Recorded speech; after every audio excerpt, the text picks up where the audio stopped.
schedule for this afternoon. So we're juggling speakers because we have some folks that have had trouble getting out of their airports to come in. Who is he then? All right. So I need to put the right name in the slides. Sure. This is David Hobbs with Radware. So he is a replacement and a move up from the after the break slot of Mr. Herbert. So he's with Radware. I don't see a Hobbs at all. There is no Hobbs at all. No, I mean in the sorry. in the schedule. That's correct. He's taking Herbert's okay. place. He's a replacement. We are so just going to juggle it all. Okay, thank you. Gotcha. Yeah. And I'm sitting right in front of you. Could have slipped you a note. So, Mr. Hobbs, he's Director of Security Solutions at Radware. Mr. Hobbs is responsible for developing, managing, and increasing the company's security practice in the Americas. So that's something near and dear to my heart, security practice, and I'm sure there's many folks here, depending on which side they're on. Yes. And so he's going to, like I said, take the place of Herbert. He has worked in the security engineering area for over 20 years. And he has helped various government agencies and world governments in various cybersecurity issues across all sectors. So when we were talking about what Radware could do, it sounded pretty interesting to me, so I'm looking forward to hearing your talk. And then again, this is David Hobbs.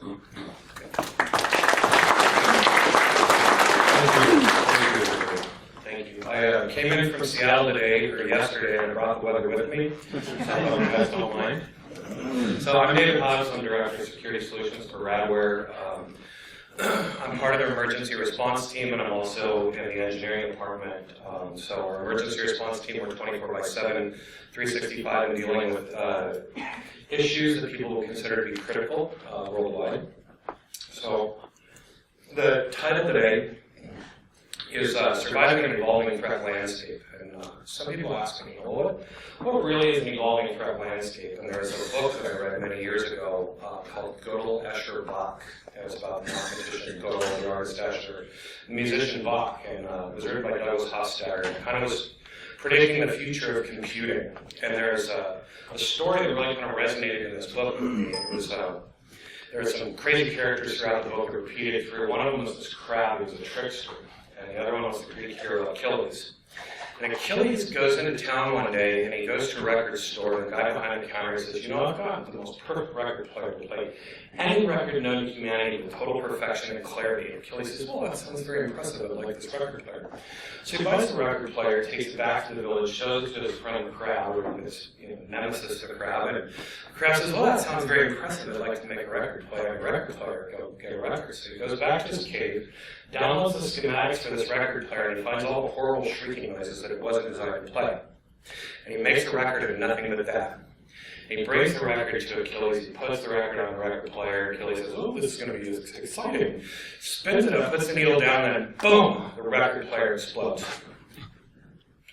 Achilles is sitting there scratching his head, wondering what happened, and he takes this melted down record player back into the village, and takes it back to the store, shows to the guy, and says, you know, I've got an even better record player with more speakers and more fidelity that can play any record known to humanity with total perfection and clarity.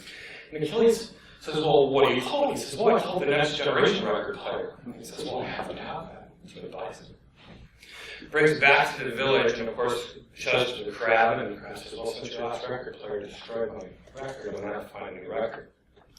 Goes back to the cave, downloads the schematics for this record player, finds all the horrible shrieking noises that it wasn't designed to play, and makes a record of nothing but that. Now he brings him the record and says, can we play this record on your record player? Sure, I'd be delighted. Spins it up, puts the needle on the record player. Boom, the record player explodes. And this keeps going on, this repeating story throughout the book, and it really is kind of tantamount to what we've been dealing with in cybersecurity these days. We keep upgrading our systems, we keep putting our sense of security in place of what we think we've got on our network, and of course, people are figuring out how to get past it. So we're going to talk about availability-based threats. We're going to talk about the attacks on the United States banks and financial institutions, and we're going to talk about some of the patterns and trends that people have been using. DDoS has become the most common cyber attack methodology out there. Reason being, all of your security systems, if they fall over, they're either going to fail to wire or they're going to take your network down. Most people say, well, if our network is down because this security platform fell over, what do we need to do to get back online? And a lot of people say, well, let's make it fail open. And that's really the truth of it. So DDoS has become the mechanism for taking down security appliances. And then you have the opportunity to run all the other attacks that, you would want to do to get into the infrastructure, right? How to crash out systems. We'll get into that a little bit. 28% of all the cyber attacks last year had DDoS as a component of it. And we're seeing a larger trend this year in this. If you look at it from a data center management perspective, and you're the data center manager, you say, what are the things that I have to worry about with my data center, right? We have a weather-related issue, we have UPS system failure, heating voltage, your HVAC. What are the causes of my data center to take an outage? And now data center managers are actually having to take a look at DDoS and cyber attack as one of the main causes of an outage. 18% of the endpoint outages in 2013 were because of cyber attack. So the average is only about $1 million. That's not that much for some people. I've been in some environments and some financial institutions where they took $500 million outages, but it's all really kind of an economy of scale. How much does it hurt when you go offline? But it averages about $1 million. So part of the reason why people are doing this is most of it is unknown. It's kind of a big dog pile where people say, oh, these people are going to be attacked, let's all jump in, we'll get involved in state-sponsored, or we'll have, cyber crime or board hackers, whatever. They say, I can't really put a finger on it, but 5% of it is ransom. We saw in the last month or so that there's some pretty good ransom attacks that came out. Feedly and Evernote came under a ransom attack and took some major outages, and we'll get into that a little bit longer here. But people say, it's going to cost you, $40,000, $50,000 to do an emergency response, for DDoS and cyber attacks. So if you just give us 20 grand, we'll leave you alone. And people are getting these email requests. People are saying, we know that with healthcare you can get a $1.5 million fine from a high-tech violation. So, how about we just keep this breach among us, and you give us some money, and we won't go to all your customers whose records we stole and have them do a class action against you. Ransom is a way of business for cybercrime. People make money doing ransom, so that slice is never going to go away. Competition, we see online e-tailers doing things to each other on a regular basis, downloading everybody's price lists, and going up and down the websites looking for everything that they can, going and putting $1 million worth of stuff in their shopping carts, and then going and abandoning the checkout to take out inventory. Or people going and buying their competitors' loss leader products and then reselling them at a higher price and scraping their websites. 66% of the bandwidth on e-commerce right now is all bots and scraping. 30% of that is hostile. So angry users, your angry IT users are out there, people that are upset. There was a movie that's a cautionary tale of what happens when you really upset your IT users out there. It's called Jurassic Park. Anybody remember that? Right? Angry IT users. Political and hacktivism, of course, is out there, as we know that, recently we've been involved in some global crisis issues, in Ukraine and Middle East and other places where there's people that are really upset about it. And as a result of the United States support to various countries, we certainly have a lot of political and hacktivism going on. Right now, today, Op Ferguson is going on, which is against the police departments in Ferguson, Montana, or Missouri, sorry. And that's anonymous attacking the police departments, the government, all of their websites, going after contractors, going after the police officers directly. So that's kind of political and hacktivism. You can go and look at Twitter, and you can go and search for Op Ferguson, and you can see what's being done to people right now. That's hacktivism today. So the diversity of the attacks, a lot of people think that DDoS and cyber attack has a lot to do with network level intrusion or network level floods. It did a couple of years ago. Today it's mostly application, a very large chunk of it. And the reason being is that people, sign a contract and they've got DDoS as a service and they have some sort of a volumetric protection in place. And because of that, people say, well, now that you've got volumetric protection in place, how do we bypass it? How do we get beyond that or use it against you? So now application level attacks have become more of a popular trend and pattern, even though people still are deploying network level attacks. Pardon me. So web-based floods, voice over IP floods, we're seeing a rise in that. Voice over IP floods are really something that people have figured out from a state-sponsored side of it, is that if you're having a problem and you're having some sort of a state of emergency, how about we flood the phone lines with a voice over IP bot? Go and rent a botnet for $100 a day and then flood your phone system so that you can't make phone calls. So the voice over IP floods are something that people are doing today, and we're seeing more and more of it, especially in emergency responder situations. So government and financial, of course, is right in the center of the bullseye. Anonymous and other people out there really don't like the financial institutions. They don't like, money and, the whole Occupy Wall Street thing. I think everybody saw enough of that they know the motivation from Anonymous behind that one. But as far as state-sponsored is concerned, anytime people want to come after the United States of America, they can go after our financial institutions and they can cause great disruption and damage to the U.S. So that's why the financial institution is in the center. ISPs and hosting are the ones that take the collateral damage.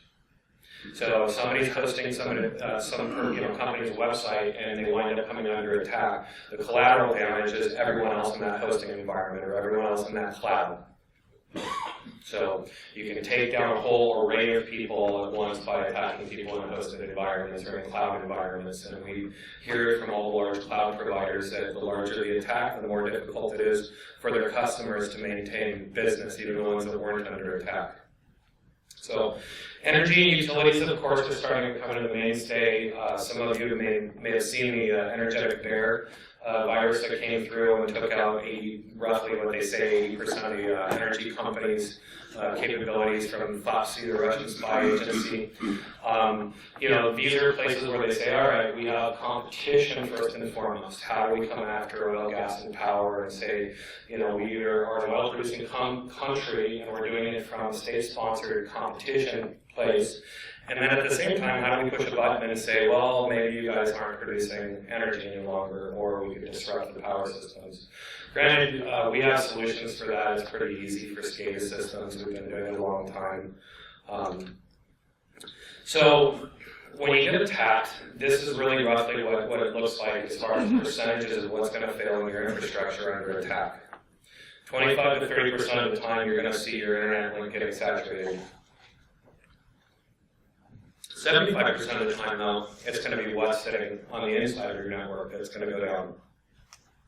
Firewalls have a state table. They have a number of concurrent connections that they can house, and that's a known number. So if your firewall can do 1 million concurrent connections, all it takes is 1 million concurrent connections, and it's offline. It's done. IPSs, intrusion prevention systems, some of the firewalls have that functionality on them as well. And the game with IPSs is that they say, well, I know that they can only do so many simultaneous defense mechanisms at once. How many regular expressions can you process at one time on the IPS? So what the game is, of course, is to knock the IPS over. One of the anonymous attacks recently that we were involved in, they had 37 simultaneous vectors going on. So all at once, low volume, 37 attack vectors, about 100 megabits of traffic, and there's no IPS out there that could even stand it. It was done. The IPSs were toast until we stepped in. So that's kind of a game. The ADCs, the load balancers, they've been failing more and more in the environments. We're seeing some of the largest outages to date in the financial sector have been the load balancers. And granted, we're Gartner Magic Quadrant, the leaders in the technology space with making load balancers. We don't lie to our customers and say they're security devices, because they're not. Servers under attack, of course, that's pretty self-explanatory, and then SQL servers have been taking a bit of a toll. So people come in and say, I want to do heavy queries on your database. I want to look for everything I possibly can. I want to look at every product that you have with the letter A in it with, asterisks before and after, so it does a regular expression match across the whole database. And this is kind of what the hackers have been doing. So if you own it on day one and you have on-premise with volumetric handled, and the two are tied together, and you've got emergency responders, people who can deal with the issue, there's a chance you're only going to see it for 1 to 2 days. If you've really angered somebody, there's a chance you're going to see it for longer than a week. We've seen instances, and we'll show some of the timelines where people see 8 weeks, 6 weeks, 10 weeks.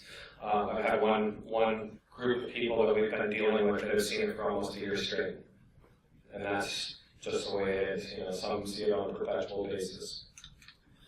So if you're doing e-commerce or you're doing any kind of business where, you know, time is money and transactions turn into cash, a 1-second page delay can cost you $2.5 million if you're only doing $100,000 a day in sales. If you're doing more than $100,000 in sales, then you can start multiplying and adding that up. You lose customers, 16% decrease in customer satisfaction, and then you have to ask yourself, why is it that Amazon.com is the biggest detailer on the planet right now? It's because it's the fastest. It's the fastest place to go and shop right now. You know, next is Walgreens. You know, another one of the fastest in the top 10. We have a state of the web on our blog.radware.com site. One of my colleagues, Tammy Everett, does like a very beautiful job of looking at all the numbers with all the people that do the measurements on it. But these numbers don't lie. People are losing business because they let their marketing departments make their websites bigger and fatter. And then if they're in some hosting environment that's under attack and they're part of the collateral damage, their website starts to slow down because they're some hosting provider that doesn't have defense mechanisms in place. It starts to cost. And this is why Amazon is the fastest, biggest e-commerce e-tailer out there today. Some people think that a CDN is going to help them.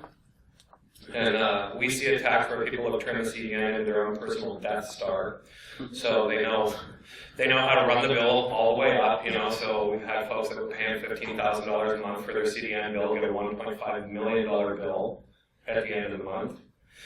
And we've also seen that folks know how to use the CDN to become a weaponized platform to attack the origin servers. And we'll talk about that. We'll show the attack here in a little bit. But at the same time, people can actually bypass the CDN for the most part and attack the data center directly. And a lot of the ways, the most common way people bypass the CDN is they go after the Outlook Web Access server. They find an OS server and then they start doing a server cracking attack on the OS server so that they can take all the file attachments off of the email when they bring it in, so that they can do a leak. Which that happened during Operation World Cup, or the FIFA World Cup. They attacked the Brazilian government and broke into their email servers and took all the file attachments off their email servers and then said that they did a leak and they released all the documents out there. They said, well, we compromised them and here's all their documents. And they said, well, it wasn't really our, you didn't really get into our servers. And it's like, well, they kind of did, didn't they? They kind of did take all the attachments off of email, right? So it really wasn't an attack, it really was a breach, but they're like, well, it wasn't a breach if they didn't get to the file server itself. All right, whatever. But they bypassed the CDN, they went in through the email server. Does anybody actually port their email or their web-based email servers out through a CDN? So that's how they can bypass the CDN. So the attacks on the banks. This guy by the name of Nicholas Basilonakula, aka Sam the Seal, tricks these actors into doing like this desert swashbuckler movie, takes it into the editing bay, redoes all the audio to become the most offensive thing against Islam, and then publishes it out to YouTube. It was 14 minutes in length.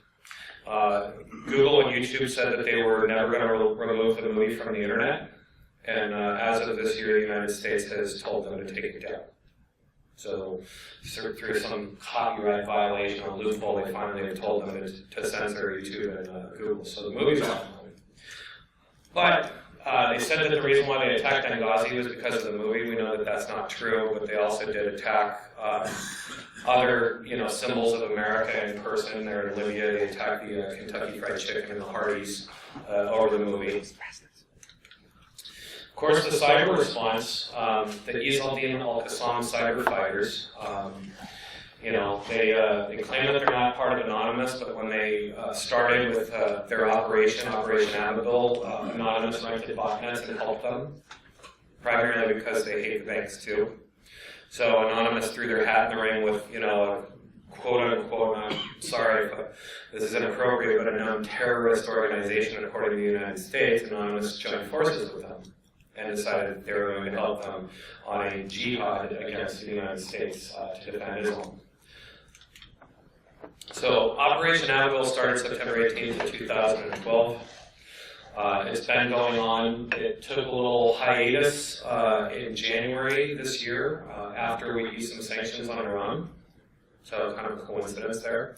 There's been a lot of speculation in the back channel, and I'm not going to speculate too much about, what people say, but they did say that it was state-sponsored and it wasn't necessarily, all about defending, a religion. But so there's certainly some interesting, observations that this could have been funded by, another country out there and supported financially, and people had the capabilities to really bring some big DDoSes against the financial institutions out there. And of course, my slide is incorrect because they did remove the video, so it's finally been censored. So, Operation Abigail. Banks, financial institutions, stock exchanges, people dealing in money here. 6 weeks, 7 weeks, 8 weeks. Now, if you're an IT person and you've got a campaign that's running long on you, 8 weeks long, 7 weeks long, what does that look like? Every day, you've got attack vectors changing, you've got people coming up with new techniques to take you offline, and it's happening 24 hours a day for 8 weeks straight. Pretty hard on your IT people, right? This may be the time where some of your IT people are going to say, hey, I don't actually want to work here anymore. I want to go and work for, Bob's Bike Shop, or I want to go and work at one of these e-commerce sites, or somebody that's not under the line of fire. And that really is part of the reality of having to look at being on call for 2 months, if you don't have an emergency response team, or you don't have folks that are getting hardened by the whole situation and understanding that you're under attack for months straight. So some folks don't like it, some folks quit.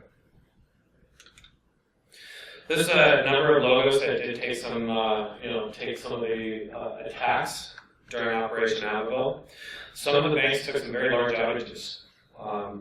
We are now at about 60% defense for United States banks. In the top 10 financial institutions out there, we've got more than 50% of the world's stock exchanges in the top 20. So we're gaining traction and helping folks. But some of the companies said, we're going to go it alone, and we're going to try this out, or we're going to listen to these people, we're going to try this technique. And then when the technique shifted and everything that they had failed, they finally gave in and did business with us. And some decided to kill flies with nuclear bombs and upgraded their infrastructure 100-fold bigger than what they really should have sized it for. And that strategy will work for a certain period of time as well. If you want to go out and spend $200 million worth of infrastructure upgrade for your data center because you can, and get 200 gigabit capability for your 1 gig of internet traffic coming in, that's a strategy. It's going to work for so long, until they figure out what else is going to have a chink in the armor that they can exploit and take things down. But some companies did that, and others went other ways. So some of the attack vectors that come in when you think about this, the gray line in the center is where cloud-based mitigation kind of ends. So if you've got a contract with somebody that says, hey, we can do DDoS, whether it's through us as a cloud-based provider, or it's one of our partners that uses our equipment in their data centers, the largest DDoS providers out there do have our equipment in their data center, and they'll sell you a contract, or you can get one from us. That's really where it ends, right? Network level attacks, some HTTP flooding, some of the SSL, and that some of the SSL either means that it's coming through our equipment, because we're the only ones that can do asymmetric SSL without your certs and keys on it, and it's patented to us. But there's really only 2 providers in the hardware space out there. There's us and our competitor, and we're the ones that can actually do SSL in the cloud properly without certs and keys. The rest of it is going to punch through, and it's going to wind up on your shores. It's going to wind up in your data center, and it's going to become a problem that you have to have on-premise gear to deal with. So, Feedly, June 11th of this year, they got the email. They said, we know it's going to cost you, you know, $40,000, $50,000 to do an emergency DDoS mitigation with one of the partners out there. Or you can give us $20,000 and leave you alone. They said, we're not going to negotiate with terrorists, and they decided not to respond. They went with a cloud provider that does cloud-based DDoS protection. And as you can see, your browser's working, the cloud provider's working, but their servers were offline. They know how to bypass cloud mitigation. It's pretty easy. You know, now we know the cloud provider's not putting this out on their advertising, because why would they, right? They say, well, we failed for this large attack. And granted, on day one, it was only about, 1,400 news articles about their failure. So, day one, about 14 hours, criminals are attacking, we're working with the government, they've got a lot of power, they're going to help us, they're going to swoop in and put their capes on, and they're going to stop the DDoS attack, right? Because they got a lot of power. Didn't Edward Snowden say they got a lot of power? Right? They could do anything, to anyone, anywhere. It didn't work.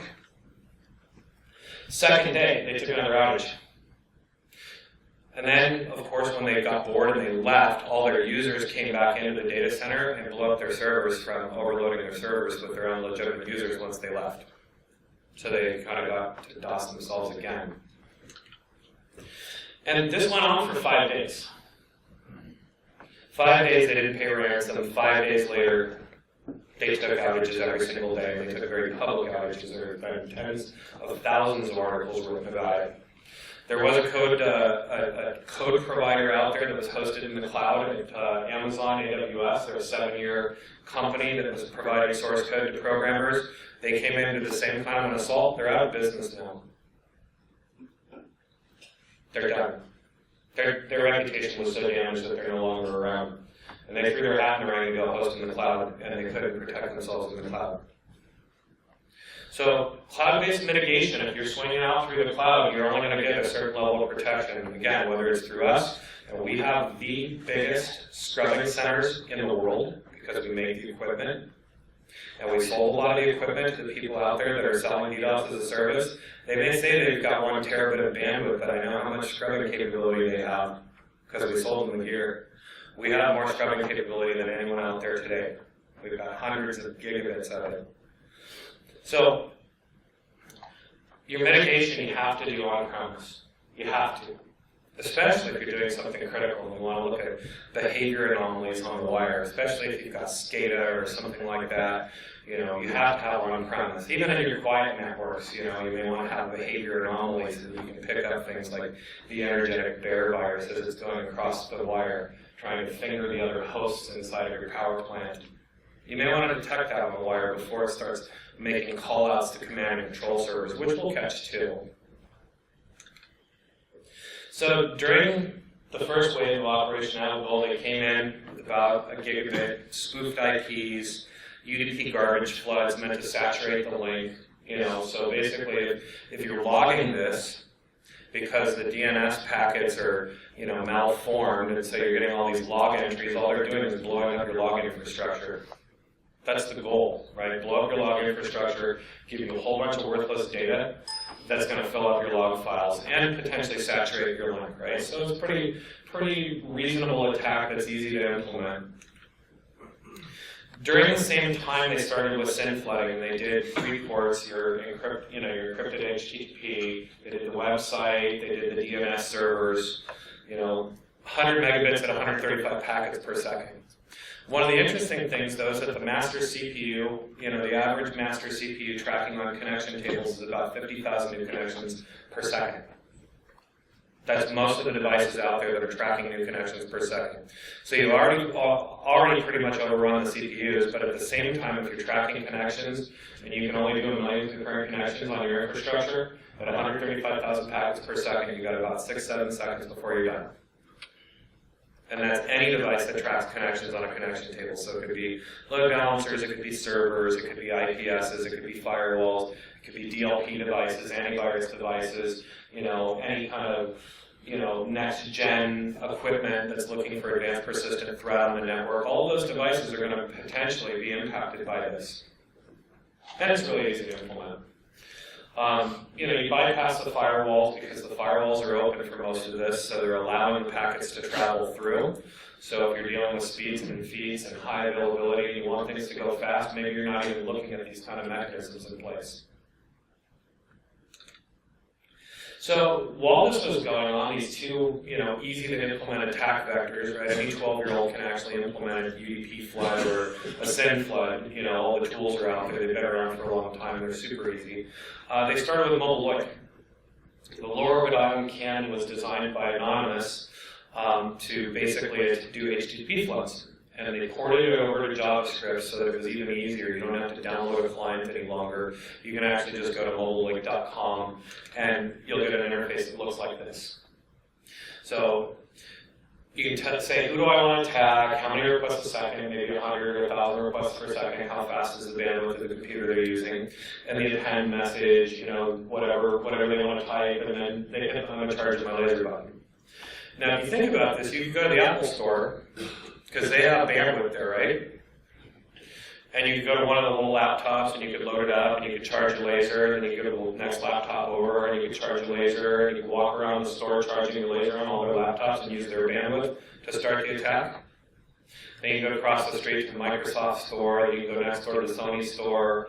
We have this in Seattle, my little mall. It's like, you walk around, you go to Best Buy, you go to Fry's, you go to the AT&T, the Verizon. Somebody could actually just walk around the mall and create a massive DDoS attack using free bandwidth and free servers, free computers. This generated about 80 to 100,000 transactions per second when the attackers did this to the financial institutions.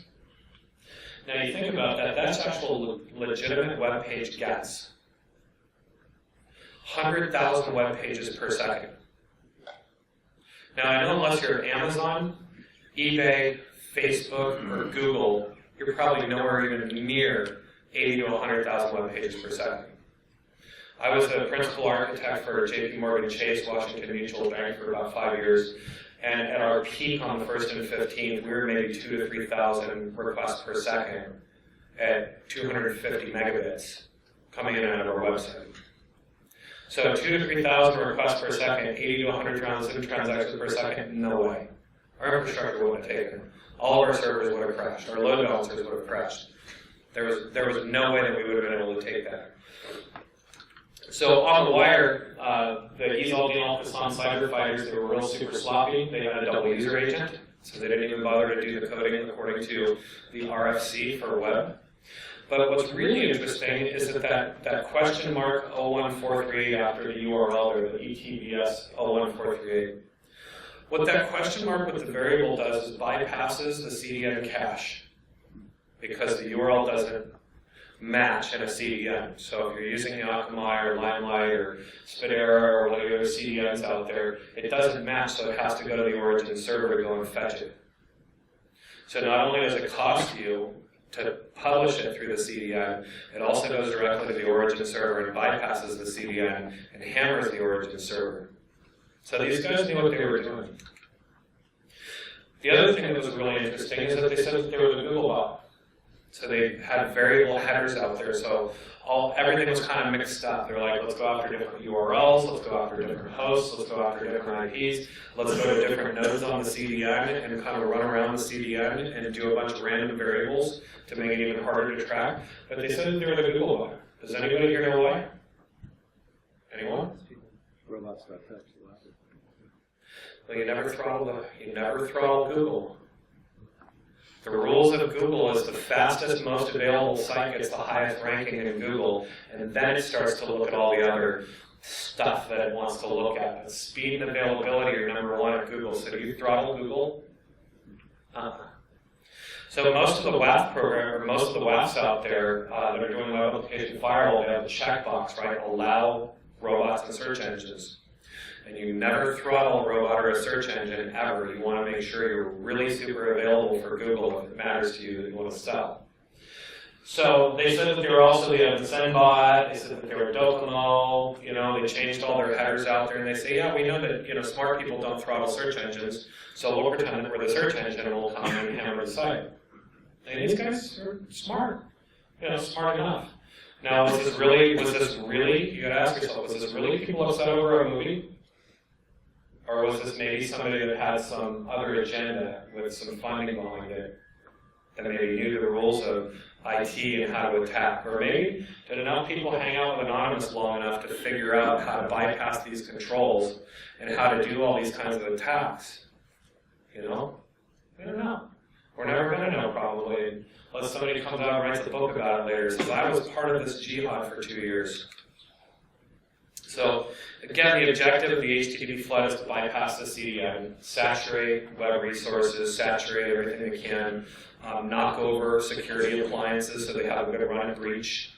If you have a WAF and you've got a real high volume HTTP flood coming in, there's a chance that the WAF is going to get overwhelmed and the WAF may fail open, especially if you've got it running on a load balancer. You know, people say, well, do I crash the whole load balancer or do I crash the WAF and let the WAF get out of the way so that the load balancer can keep doing what it's doing, right? If the WAF gets overwhelmed, do you want the whole load balancer to crash? I know the answer for most of the ADC companies out there, the load balancer companies, the WAF fails open and gets out of the way so that the load balancer doesn't crash.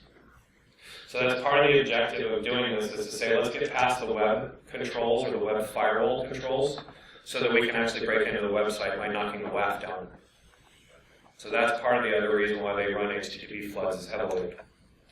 Now the other thing, after, we were in some of these environments where we were the last ones kind of holding the line and some of the other methodologies that they had failed, they changed their vector again.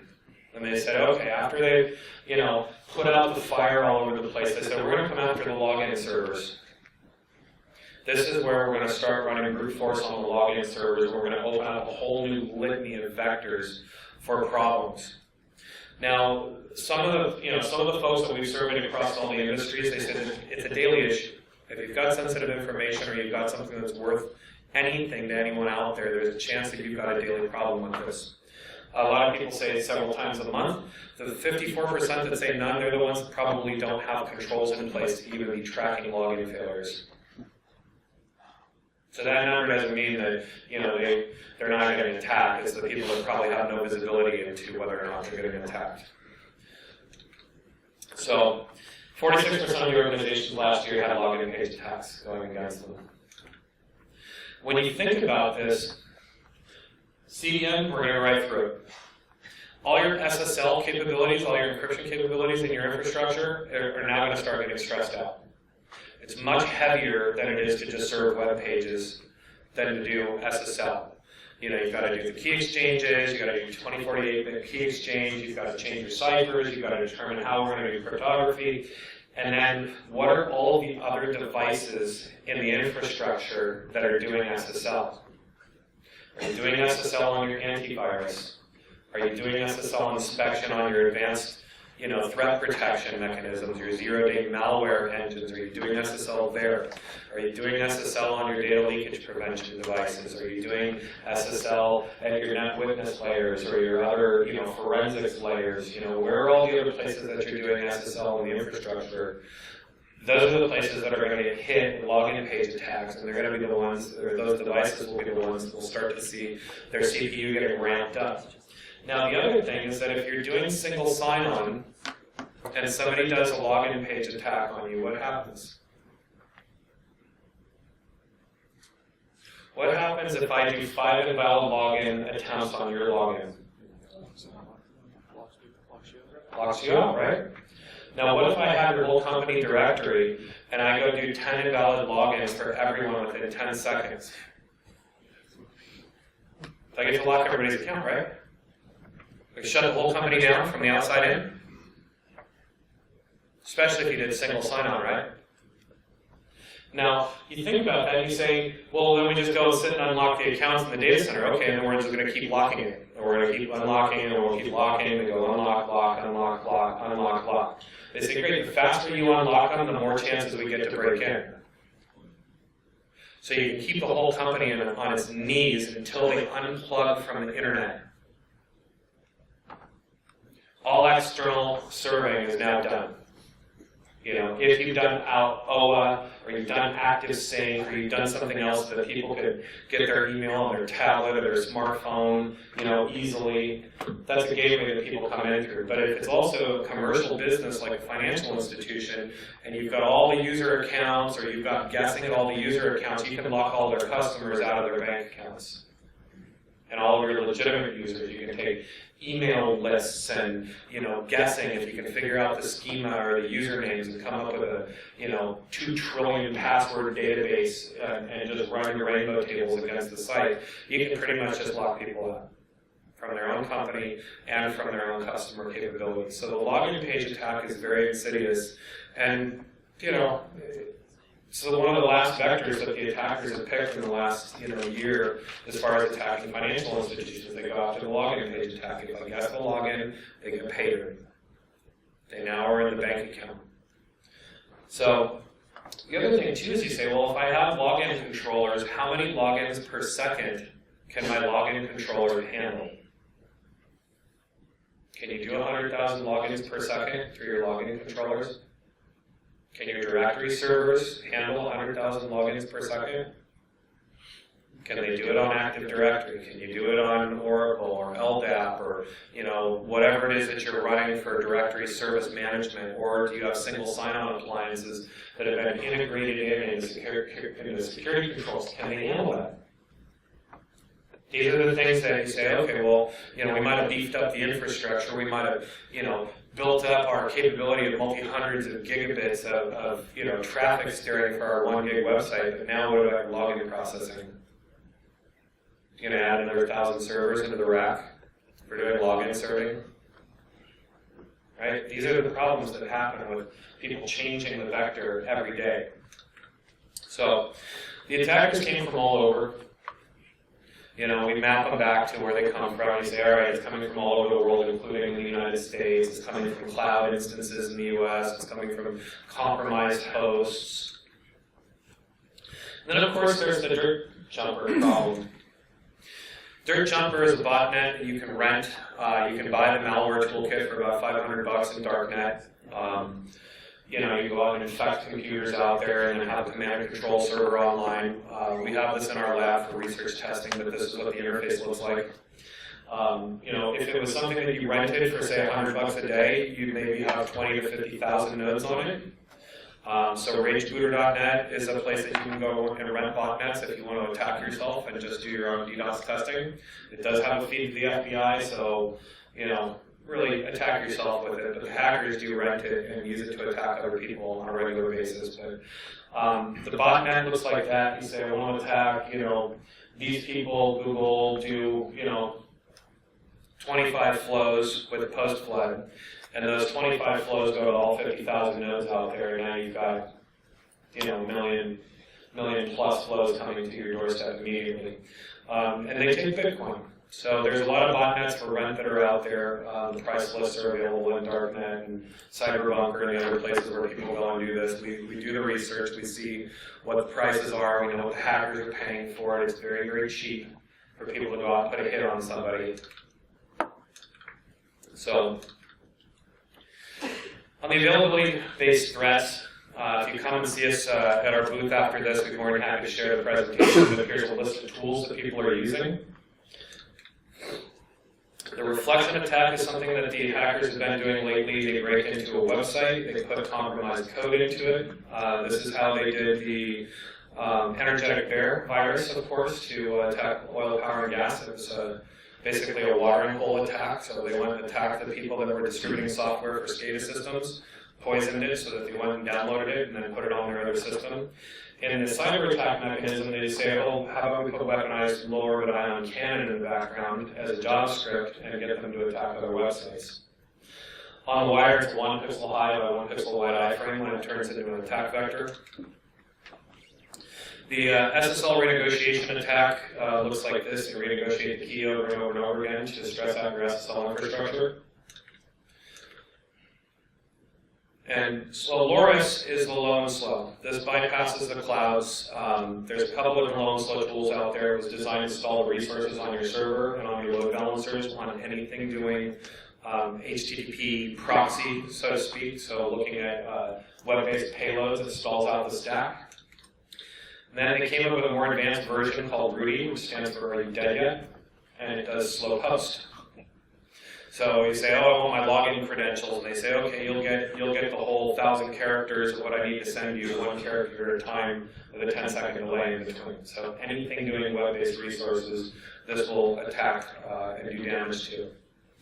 Last year at Black Hat, they came out with a new tool called Kill 'Em All, and that bypasses most of the DDoS controls in place that our competitors have had. So we do some of these, the HTTP redirect, the JavaScript, we don't do CAPTCHA, we don't leave it, or the HTTP cookie, but they said that Cloudflare and Akamai, they were able to easily bypass with this tool. They released it out in the wild. We've been working with other people that were concerned about JavaScript bypass and 302 redirect challenge bypass because we'd had these tools for quite some time, and we'd already had a mechanism in place to break the Kill 'Em All tool. So what we do is we put on-premise equipment to firefight on-prem so that you have 75% of the attacks being mitigated with your on-premise equipment automatically. Our web application firewall can actually talk to the defense pro, which sits at the edge of your network. So if you have web-based attacks, we can actually write signatures at the edge and kick people out of the data center. If they rent a botnet and they decide to attack you and saturate your link, we can actually do messaging into our SOC. So we'll call you and say that you potentially have a problem and ask if you want to divert into our cloud scrubbing. So we firefight on-premise first. Last ditch is to mitigate in the cloud and then swing over to the cloud, right? Because this is where latency is going to happen. This is where business starts to change because you're slowing down your website because you're swinging into another data center. We scrub in the cloud, we send you the clean traffic back, you keep all your certs and keys on-premise. And with that, that is my presentation. Everybody find this to be informative today? Valuable? Yes?